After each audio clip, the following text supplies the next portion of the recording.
Alright guys, so today I'm going to give you a preview of the Six Nations and who I think is going to win it.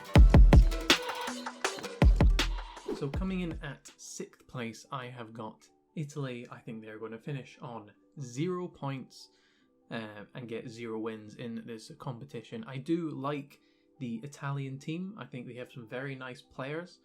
Paolo Garbisi especially is a very, very good number 10. I believe he's actually keeping Andre Pollard out of the 10 spot at Montpellier, who's playing 12 most of the time, I believe. I think that's what they said during the Champions Cup on the weekend. So they do have some very nice players, but I just don't see them winning any of the games yet. I would love it if Italy managed to get a scalp, just not against Scotland preferably. I don't think they're going to be able to win any games in this Six Nations Championship. So that is Italy coming in at 6th place.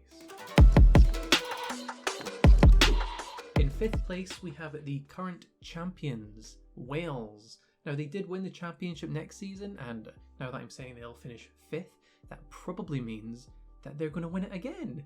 But I've been rather unconvinced with Wales this season. They probably should have lost to Australia and Fiji in the autumn. If Australia and Fiji both stayed to 15 men, I think they probably would have won.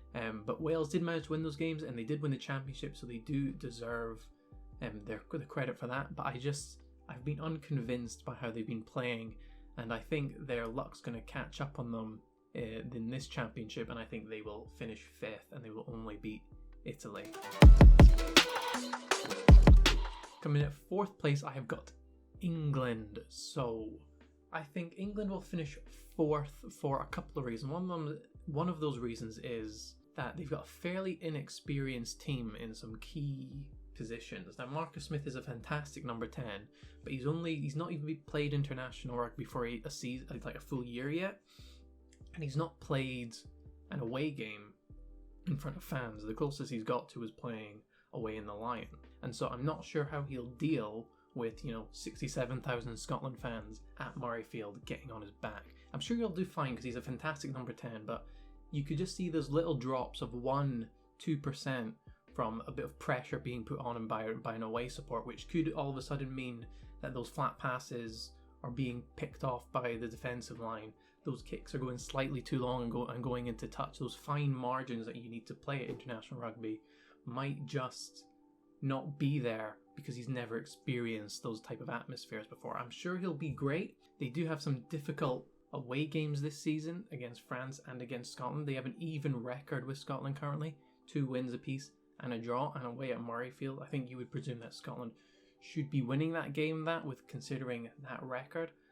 And they've also got away to France, and France are one of the favourites to win the competition. So that will be a very difficult game for England. So I think England will finish in 4th place, beating Italy and Wales in this championship.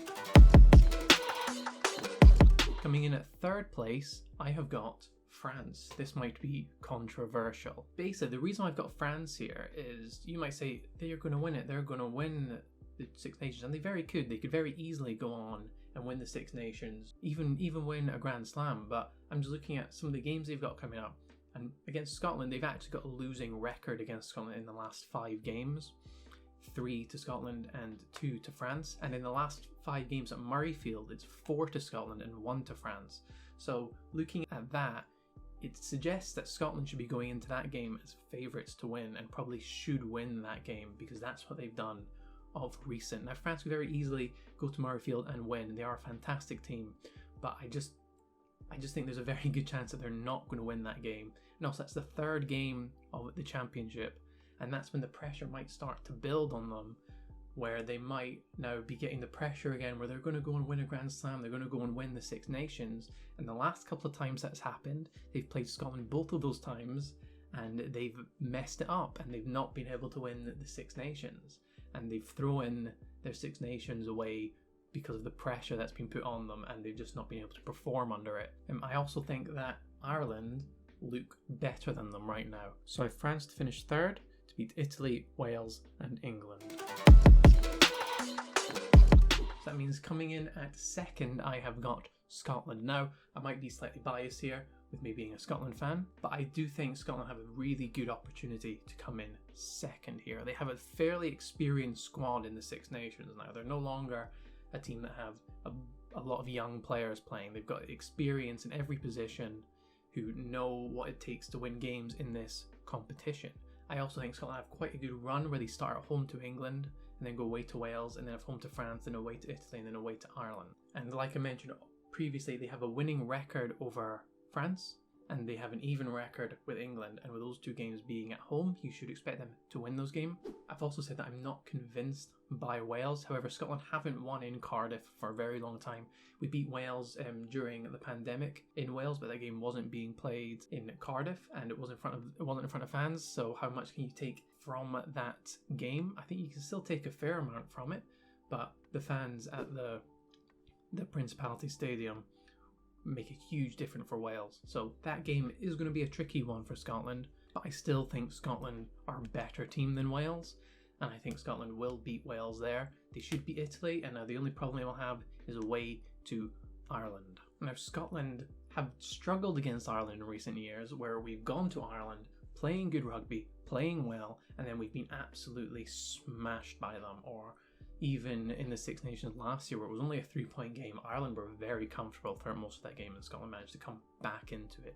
So that is the problem I see Scotland having. So I think Scotland will beat Italy, England, Wales and France in this championship, but they will not beat Ireland and they will finish second. Now this means that the team to finish first is Ireland, and I think Ireland are going to win the championship, but not only win it, but win it with a grand slam. Ireland have looked great in the autumn, and Leinster, who make a big bulk of the Ireland squad, have looked absolutely fantastic in the last few months, completely destroying Bath and Montpellier in the Champions Cup over the last couple of weeks. Their team, because of how many Leinster players are in the squad, their team might feel like a club side with the cohesion of a club side playing at international level. Leinster have almost got an international squad in their team, and a lot of those players I think will be starting for Ireland like they did back in the autumn. So I know Ireland have 3 away games this year, but I just look at the way they were playing in the autumn, look at the way their regional sides are playing, or their provinces are playing in the URC and in the Champions Cup, and I just can't see anyone else winning this competition. So I've got Ireland in as Grand Slam champions to finish in the Six Nations.